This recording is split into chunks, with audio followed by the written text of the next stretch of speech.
Hello! Welcome back to Maci English for Kids.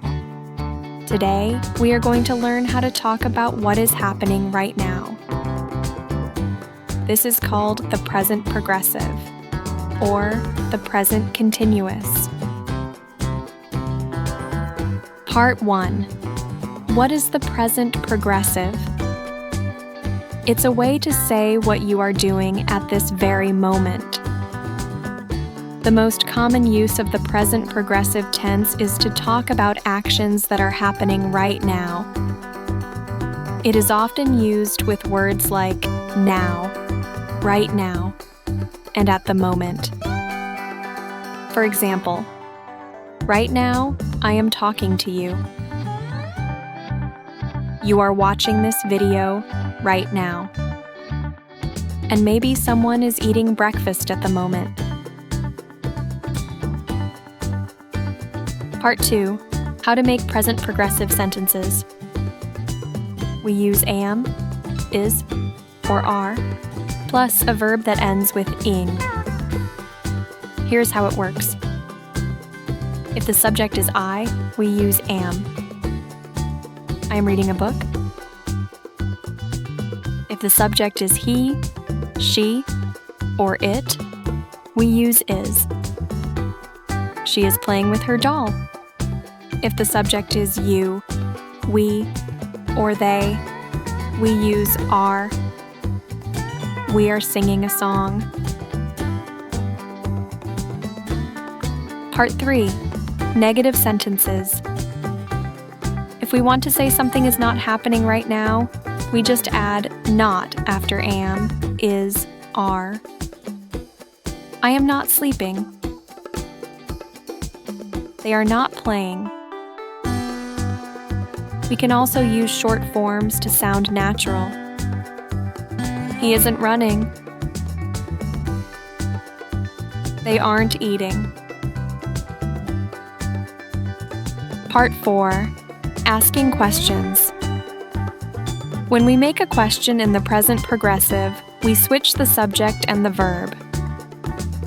Instead of saying, you are playing, we say, are you playing? Let's try together with yes, no questions first. Are you listening? Yes, I am. Is she eating? No, she isn't. She is drinking water. Are they running? Yes, they are. Now let's try a few WH questions. What is she doing? She is dancing. Where are they going? They are going to school. Part 5. Spelling rules for ing. When we add ing, there are some small spelling rules to remember. 1. For most verbs, just add ing to the base form. For example, play becomes playing, cook becomes cooking, read becomes reading.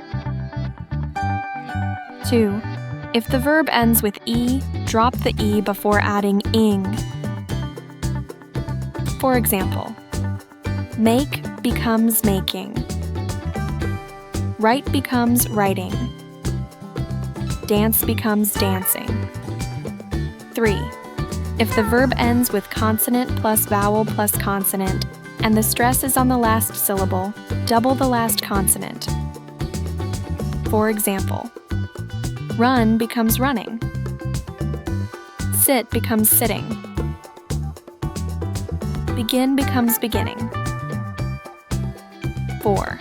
If the verb ends with ie, change ie to y before adding ing. For example, die becomes dying, tie becomes tying, lie becomes lying. Part 6. Be careful, stative verbs. Now, there is something important to remember. We do not normally use the continuous with stative verbs. Stative verbs are verbs that describe a state, not an action. For example, verbs about thinking and feeling: believe, know, like, love, hate, prefer, remember, understand, want, wish. Or verbs about the senses: look, smell, taste, sound, feel, seem, appear. And some other verbs like be, belong, need, own, possess, agree, disagree. Instead of saying them in the present progressive, we usually use the present simple. For example, I understand you. Not, I am understanding you. She loves chocolate. Not, she is loving chocolate. So remember, if it's a state, not an action, use the simple present tense. Part 7. Practice together. Okay, let's practice. I will ask the question, then we will answer together. What are you doing? I am clapping my hands. What is he doing? He is dancing. What is she doing? She is drawing. What are we doing? We are learning English. Great job. And that's it for today. See you next time on Maci English for Kids. Bye-bye.